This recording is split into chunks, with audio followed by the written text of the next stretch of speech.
north from Mobile, Alabama, and he ends up in Rockingham Park here in Salem, New Hampshire to take on Adrian Stone.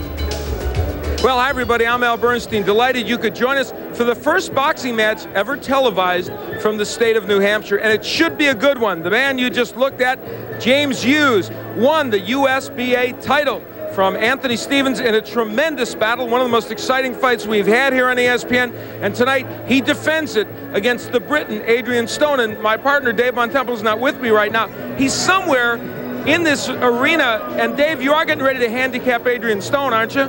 Why, sure, Al. Here at the feature race at Rockingham Park, you got the speed horse against the closer.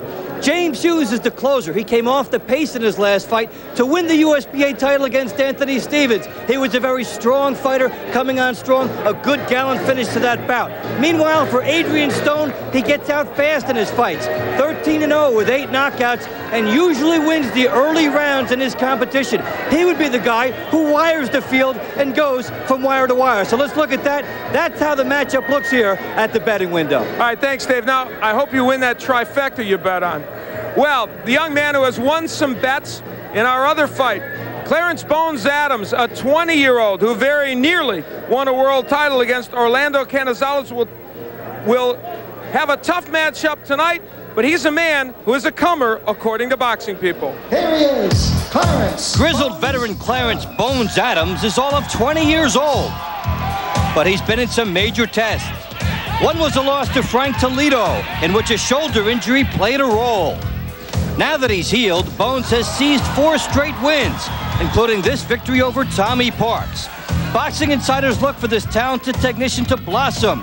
Now, he's got world champion trainer Jesse Reed in his corner, and Reed will help his style blossom.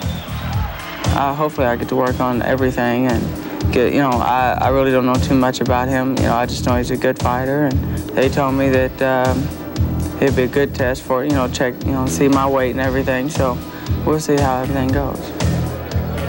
Well, Bones Adams will come in here as the handicapper's favorite, but Santana could be a dangerous little underdog, comes in there. He believes in front of the hometown crowd he will put up a big performance tonight. That's what he will look for, so Santana hoping the crowd gives him a big edge tonight. All right, will it be Edwin Santana or Bones Adams? Who knows? These are the rules they will fight under. No 3 knockdown rule. There's no standing 8. The doctor may stop the fight. Now, there's a 20-point must system, different than you're used to, but only in our first bout, not in the USBA title. 3 judges will score the fight, and the fighter may be saved by the bell in any round. So, we have taken care of all the business. All that's left is to go up to Michael Buffer to introduce our fighters. Ladies and gentlemen, good evening and welcome to the Sports Club here at Rockingham Park in Salem, New Hampshire, where tonight it's Top-Ranked Boxing on ESPN, brought to you in association with your undisputed, undefeated king of beers, Budweiser. This Bud's for you. All the bouts you see tonight will be sanctioned by the New Hampshire Boxing Commission. Well, ladies and gentlemen, let's get things started with a 10-round bout. This is in the featherweight division. When the bell rings, the man in charge of the action, referee Bobby Rivard. Introducing first, fighting out of the red corner, weighing in at 124, wearing purple with black trim, he comes to us from Lawrence, Massachusetts. His record, 16-0-2 with 4 KOs. Ladies and gentlemen, the undefeated Lightning, Edwin Santana. And his opponent across the ring, fighting out of the blue corner, wearing the green with gold trim, weighing 125 pounds, from Carmi, Illinois. His professional record an outstanding 130 victories, 16 KOs, against only 3 defeats with 1 draw. Ladies and gentlemen, he's Clarence Bad Bones Adams.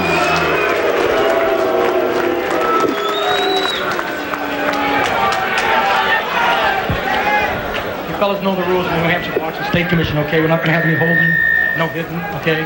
In the event of a clinch, okay? I don't want no wrestling, okay? And I don't, watch your heads. Watch your heads in the clinch, okay, fellas? When I tell you to stop punching, step back, okay? Good luck, fellas. Shake hands. You don't need to be a psychic to figure out the crowd is in that man's corner. Edwin Santana comes in here off a 10-round win over Dan Mason. And in the other corner, Clarence Bones Adams, who also won in 10 against Izagani Pumar. And this is a matchup in which the Santana people are putting their fighter in against definitely the toughest man he has faced so far. They are trying to compensate with that for the home field advantage. Santana said, I've got a lot of abnormal friends. I love that line. I guess that means they get fired up at a boxing match, huh? Wild, and you'll hear some screams every time he throws something. And whether that's enough to offset the ability that Bones Adams comes in here, we will see. There's a good example. Adams lands, Santana doesn't, but the crowd gets wild. Dave chronicled it in the piece on Bones Adams, but a few fights ago against Frankie Toledo back in 1993, he hurt his shoulder, ended up losing the fight because of that.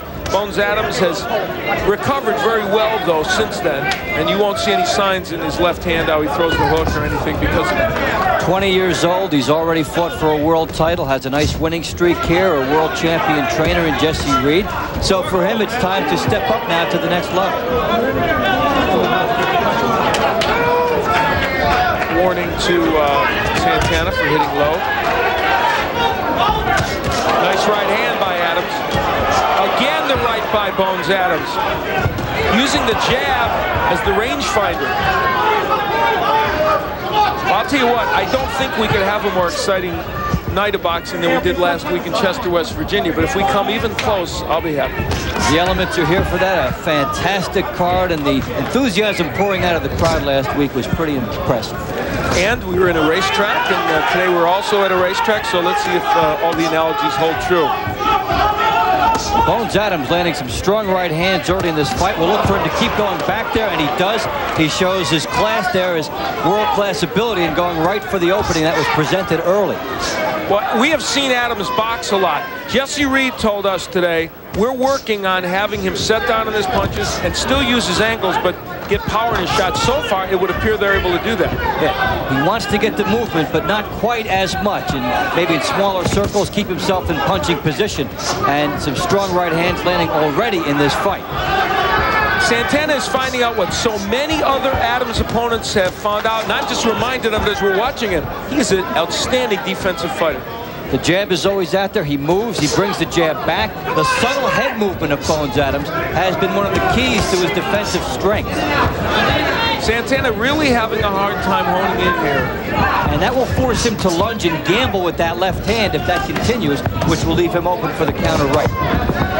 So round one, a good one for Bones Adams. Edwin Santana would like to settle things down and see if he can come out and give his home crowd something to cheer about. Exploits an opening early, and strong right hand gets in.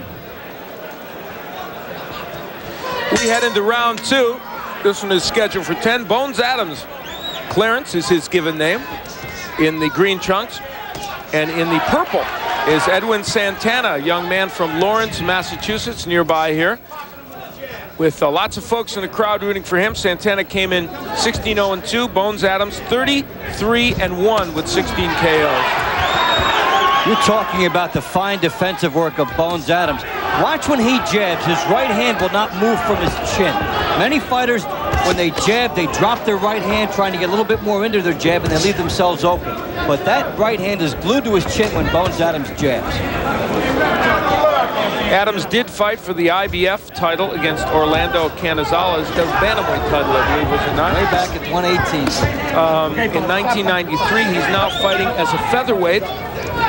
He lost in the 11th round to Canizales, who, especially at that time, was arguably one of the best pound-for-pound fighters in the world. There is another warning to Santana for hitting low. And the work of Adams has to be credited in making those shots go low, because he's making Santana gamble to get to him. Bob Rivard, the referee, and I admire him for doing that, even though he knows Santana is the fighter that everyone came here to see. Good right hand by Edwin Santana. And he got his right hand in off the move and off the jab. Santana's a good counter-puncher, but has not had a chance to do that as much as he would like against Adams because of some of the defensive points that Dave made. Well, you won't see Bones Adams get too rattled in a fight. He'll be there, he'll jab, he'll move, usually do what he has to. Santana getting more aggressive, not necessarily landing more. There he walked into a jab by Adams. And you see the outline of this fight. Bones Adams will try to win with technique, and Santana will try to win with emotion. Santana missing with the left hook.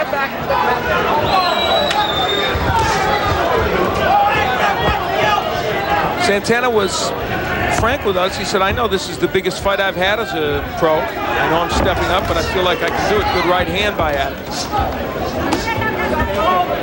A very precise performance, excuse the alliteration, by Clarence Adams so far.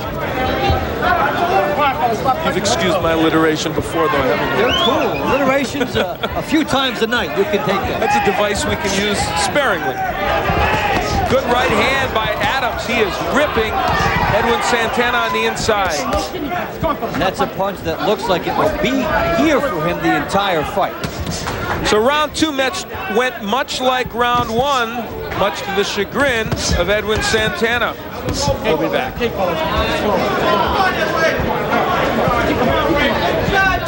Rounder, featherweights, Bones Adams in the green, Edwin Santana is in the purple. And so far, over the first 2 rounds, it has been mostly Adams doing the damage, especially with his right hand. And wild shots there as Santana tries to turn it into a slugfest. Boy, look at the, you know, right there, Bones Adams did something few fighters can do. He turned that jab into a hook on a moment's notice. And then he got right out of the way so he did not get hit with a counter. Nice hook by Santana. That's a punch he's been trying to get in. Good work there by Adams. A little bit of an edge in round 2. Santana closing the gap, making it close.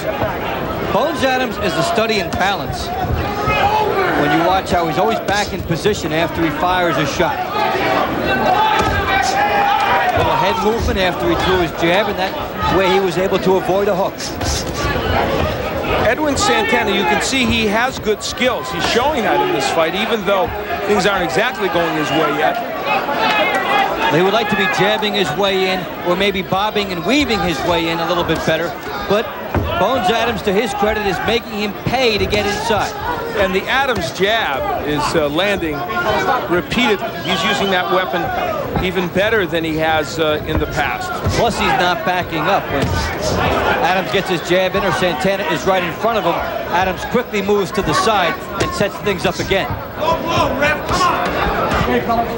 They are working over the referee a little bit from Adams' corner, Jesse Reed, saying, oh, beautiful 4-punch combination by Adams. Another right hand, and now I think Edwin Santana's rocked a little bit. And look where Adams was when he followed through. Perfectly standing straight up and in position to punch again. Throw 4 shots and you end up center square. Under a minute left to go here in round 3. And you know, Dave, it may be Edwin Santana's misfortune to catch Bones Adams on his best day after he's had enough time to work with Jesse Reed. This might be the best Bones Adams has ever been in his pro career. And we expect that he would get better with each passing fight that he does have with Jesse Reed, this only being his second one. About a half minute left to go here in round 3. In what has been a very spirited battle, even though we feel Adams is doing well, Santana has been very, very aggressive. Adams invites Santana in sometimes with his left hand held low and then doesn't get hit. Adams using the jab, lands another right hand. That'll do it for round 3. Don't go anywhere. Shots by Bones Adams, a 3-punch combination. Notice the balance, subtle movement of the shoulders, and he's away from counter-punching danger. We head into round 4, and Bones Adams picks up where he left off, throwing a right hand and landing it on the head of Santana. This is the least amount of movement we have seen from Adams in all his fights. He's just standing there. I mean, he's moving, but he's not moving as much. What we're seeing is the total absence of wasted movement that was there in other fights. More wide, circular type things after he would land punches. Here, he lands his shots, he moves on shorter angles, and he stays in punching position.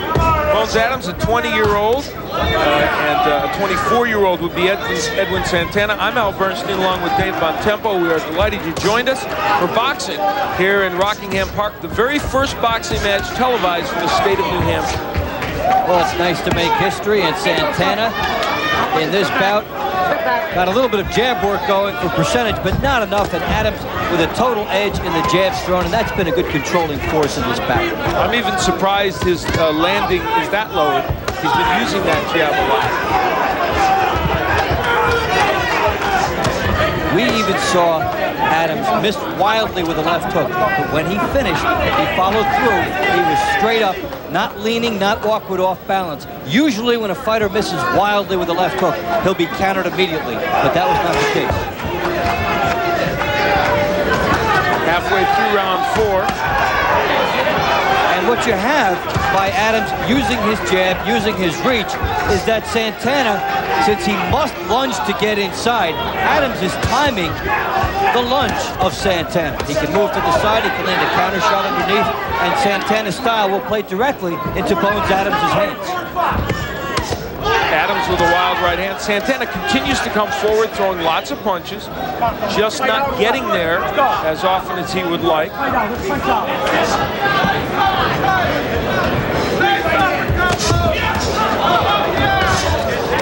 Adams able to deflect Santana off to the side when Santana was charging. He moved him over just enough to the left to set up a right cross. So under a minute left to go here in round 4, and Clarence Adams in the green trunks continues to peck away at Edwin Santana, but the crowd very much in Santana's corner, cheers with every punch that he throws. He landed a right hand and they became electrified. I like that. Electrified.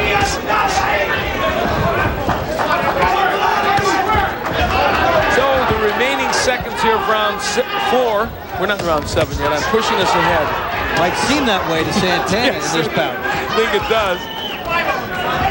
We will be back for round 5. Big right by Santana, and another. And a Bones Adams. We head into round 5 in this battle of featherweights. Bones Adams in the green trunks. Edwin Santana is in the purple. Bones Adams 33-1 coming in here. And Santana 16-0-2.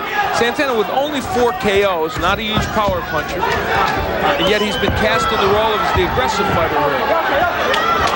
He did land some nice punches in round 4. Again, Adams with an edge.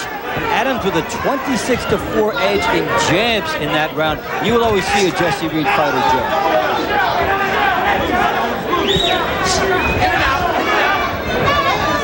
Interestingly, Jesse Reed first saw Adams several years ago when he fought Canizales. Jesse Reed was in Orlando Canizales' corner, and he went over to him afterwards and he said, "Young man, you are going to be a champion.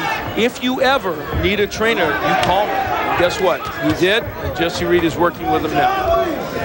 And we're seeing some of the effect of that already with the movement, the shoulders, the head of Bones Adams, and again another referee warning for Santana.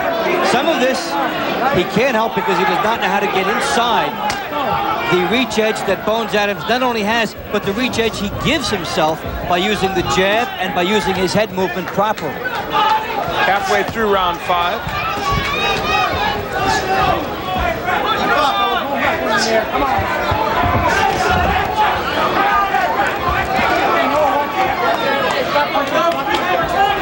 A little over 1 minute left to go here in round 5.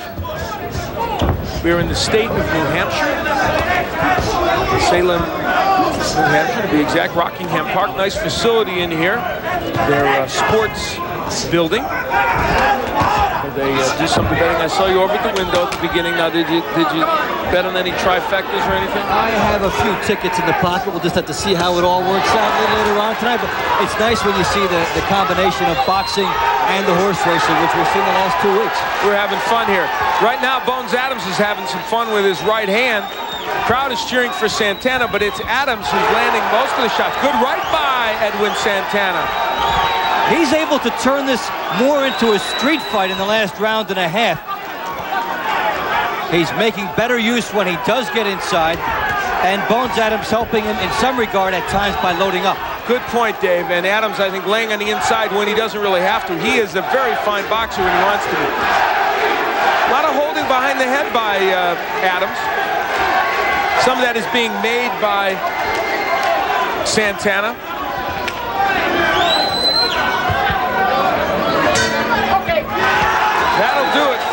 round 5. We check in with Bones Adams, and that's Jesse Reed. Smother you and wrestle with it. No, listen to me. Listen to me. Don't say that. Look me in the eyes. There's nobody in the world that can tire you out. You're in shape. You go out there, sit down, and start turning that body and start digging down here. Don't wrestle with him. Punch your way in, punch your way out.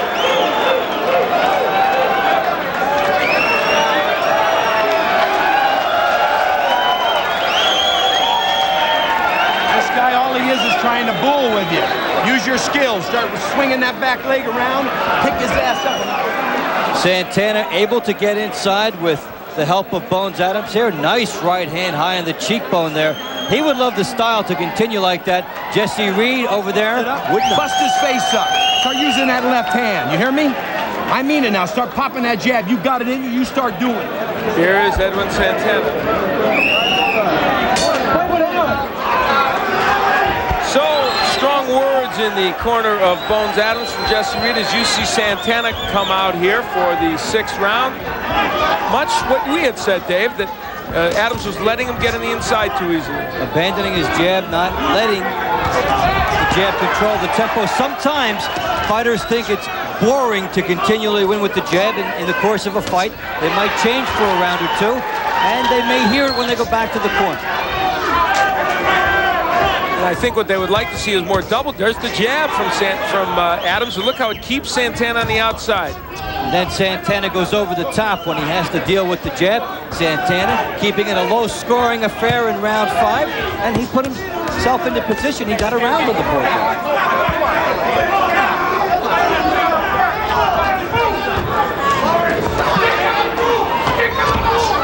There is Adams trying to use the hook instead of the jab to keep Santana off. Nice right hand by Edwin Santana, but he walks into a counter right.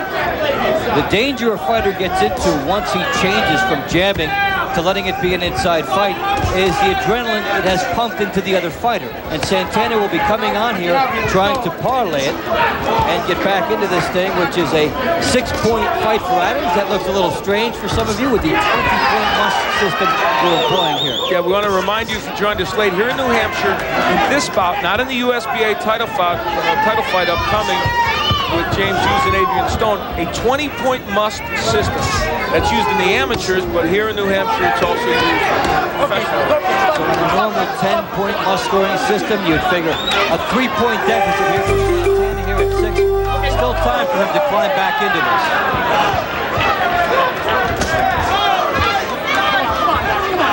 I guess it's like what happens in boxing gets the 3-pointer. They go to the 20-point must. Just imagine if you had Mahmoud Abdul Rauf shooting 3-pointers. That's why I'm not a basketball announcer.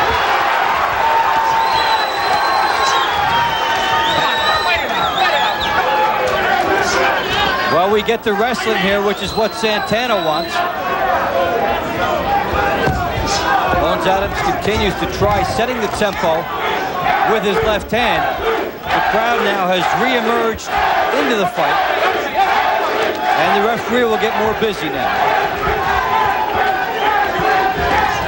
And even though Adams has maybe not been as sharp as some other rounds, in this round it seems Santana has also slowed perceptibly. He was able to neutralize Santana's ability to land. A couple of good right hands by Santana at the end. Is that enough to steal the round? Well, it shouldn't be, but it might be. We'll be back. Right hand is nice, heads come together, and he takes a right. A little package of everything. Right hand landed to the head of Edwin Santana.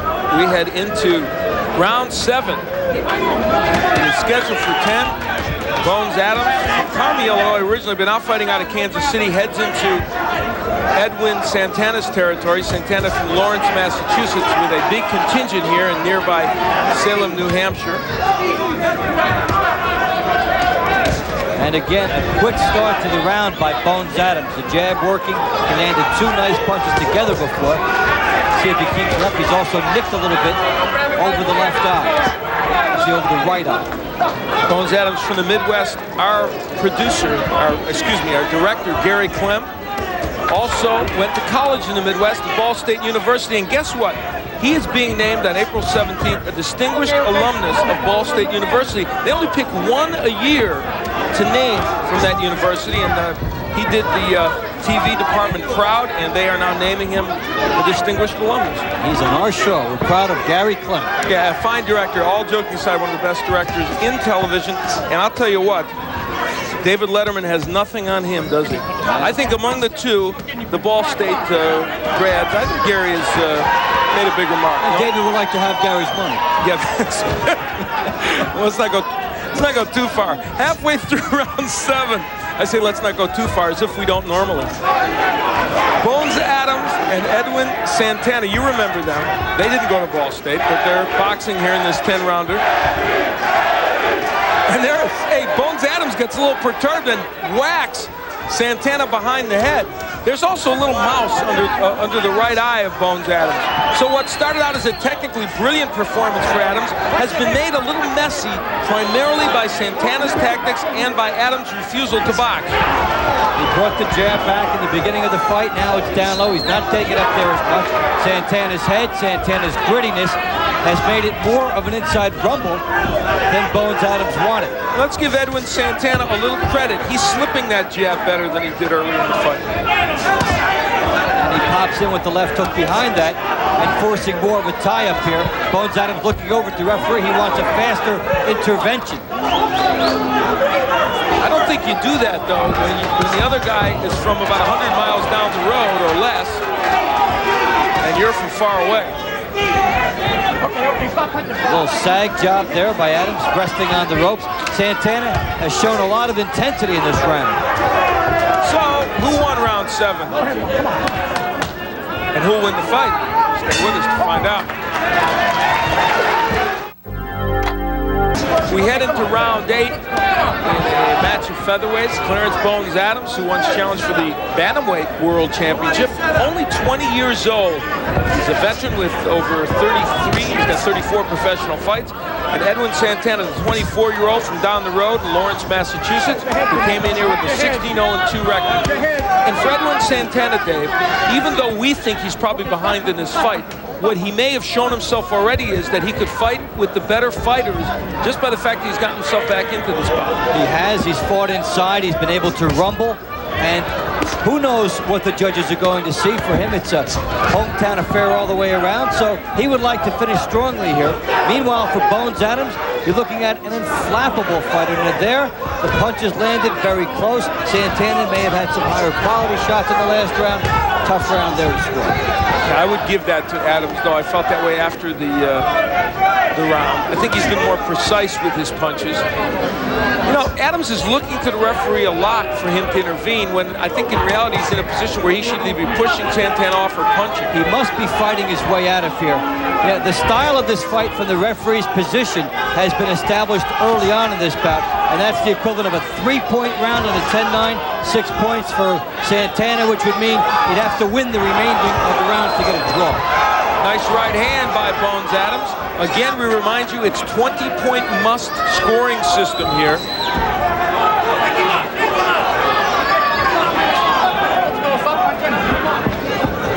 If the ring ropes look a little loose to you, folks, it's because they are. And they're directly over us. So, if you see us scurrying from ringside, and you don't hear us anymore, you'll know we love.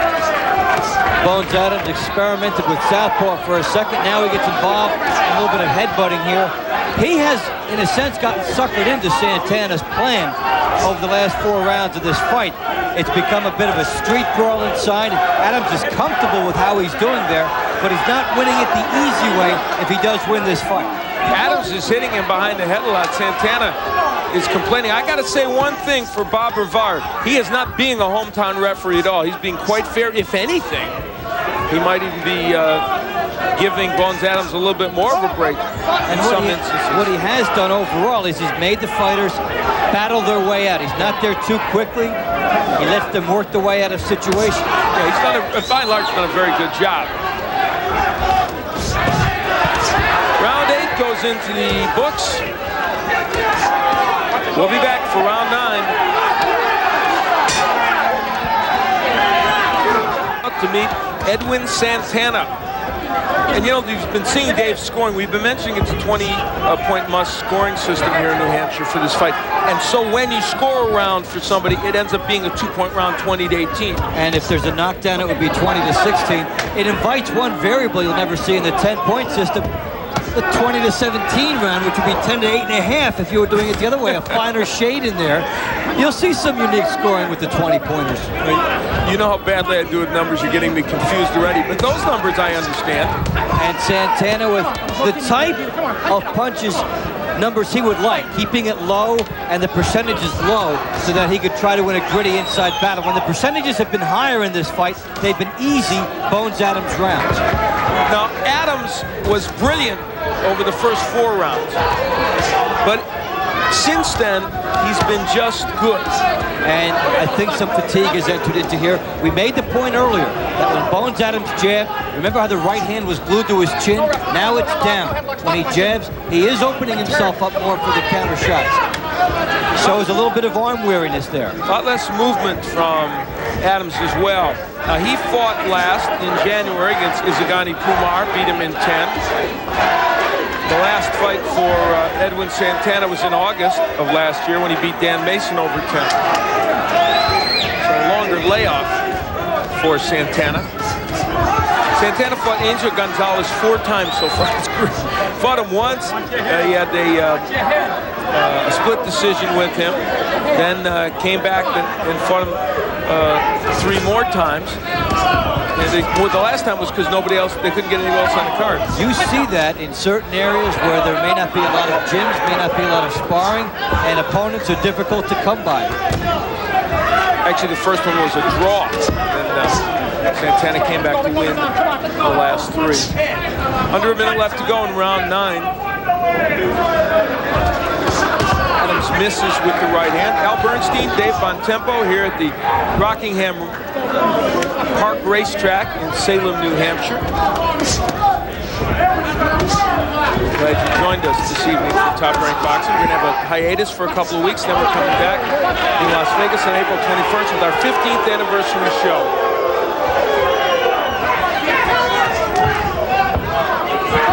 A lot more of the holding and the fatigue showing here in round 9, and a little bit of a lecture. This pretty much has denigrated into an inside hold-a-thon here in round 9. We'll see if it improves for the 10th and final round. Final round of the featherweight matchup between Bones Adams in the green trunks and Edwin Santana. He is in the purple. No knockdowns in this fight. There have been no cuts. A little mouse under the right eye of Bones Adams. Over the first 4, Adams was nothing short of brilliant. Since then, it has been a dogfight. Couple of rounds we know won by Santana, maybe more than a couple. And you see this is what it has become. A lot of grabbing, holding, pushing.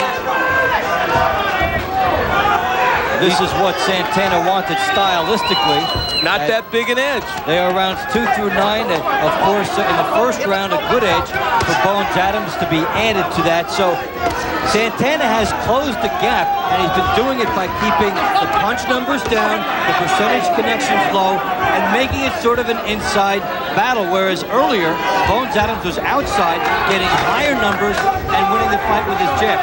Where has the Bones Adams jab gone for the last 4 or 5 Well, rounds? part of the place it's gone is Santana's been moving his head. There you see the edge for Adams on your scorecard. Again, it's a 20-point must system. So it's only a 5-round, 5-point fight in the usual way, and some of those rounds close, of course.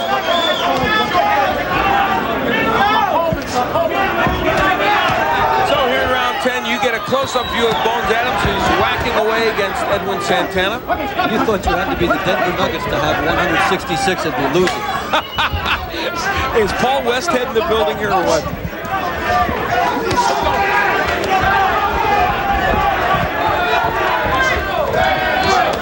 Just about a little over a minute left to go here in round 10. It is the final round. Edwin Santana has never really ignited his home crowd to the point where they could totally get into it, but now they are showing their enthusiasm for him. Bones Adams got the fast start, and from rounds 4 on, he's involved himself in many 50-50 rounds where not too much happening, and it's totally up to interpretation. But since he got the fast start, if he splits those rounds from 4 on, he's comfortable. For Santana, he never really has gotten himself over the top here. Hadn't fought since August, and you wonder if that held back his ability to really extend himself. Now, there was a nice uppercut from Adam. That is a punch that has been underused by him, I think, throughout this match. The uppercut and wild right hand from a distance, which is not like him. And there you again see the right hand down as he jabs. Bones Adams got tired in this fight in the 5th round, and Santana made it pleasing from his perspective. The heads coming together. Out and win ugly. Big left hook there by Adams, though. One of his best power punches since the 4th round. So in this 10th round, Adams has really taken it to Edwin Santana, and I think if he needed any kind of exclamation point on this to create a win for him, he probably got it. So this one is over. We're going to find out who won it. Before we do, let's go to break, and as we do, we will get our boxing guide to find out what's going on in the world of boxing.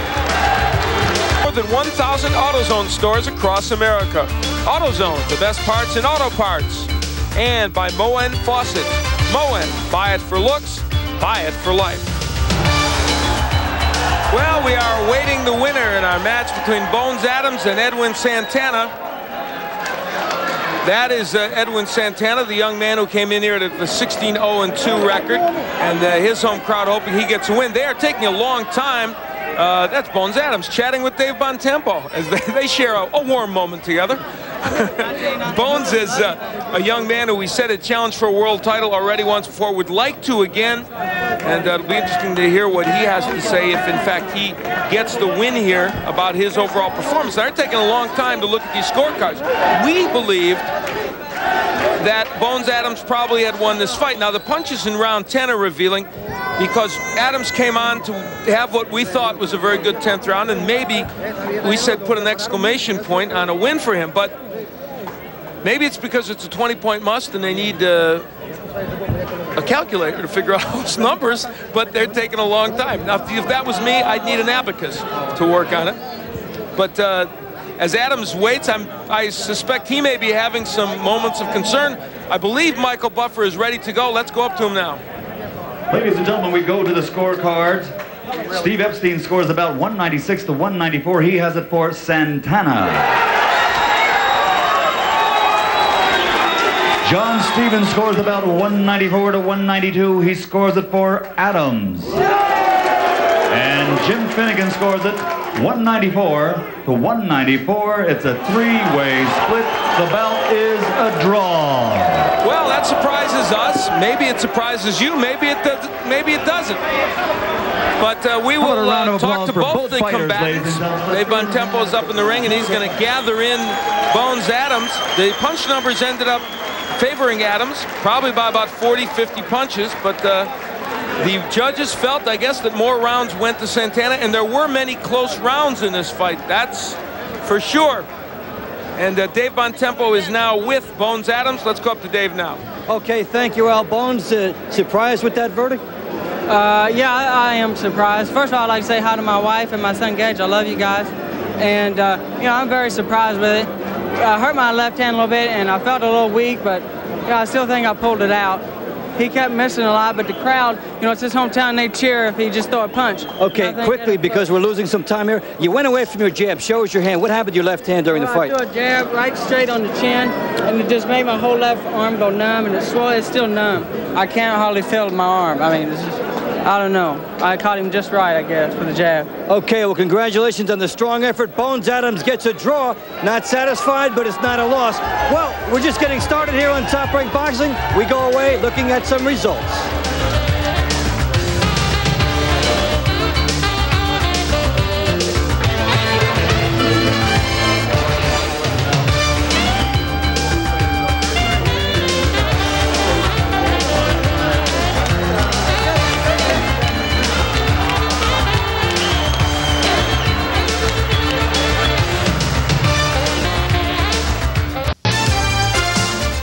We are back here at Rock.